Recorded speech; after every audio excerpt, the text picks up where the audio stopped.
Hello guys, welcome to my new blog में आप सभी का स्वागत है। आशा करता हूँ आप सब ठीक होंगे। हमने खाया खाना खा के मैं और मिठालाल निकल गए गुजरात साइड पे। इतने में चढ़ गए हाईवे चढ़ के निकल गए बॉर्डर तरफ। इतने में आ गए बॉर्डर क्रॉस करके निकल गए साइड पे जाके जेसीबी चलवाने थे हमको, कि जेसीबी चलवाई हमने।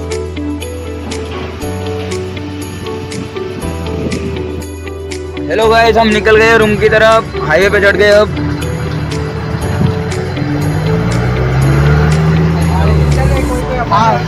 और दो तीन जने ये मेरे दोस्त है, ये मनीष। कार लेके पहुंच रहे बेंचो छप्पर फाड़ आदमी, कार फाड़ आदमी, हम कार फाड़ आदमी।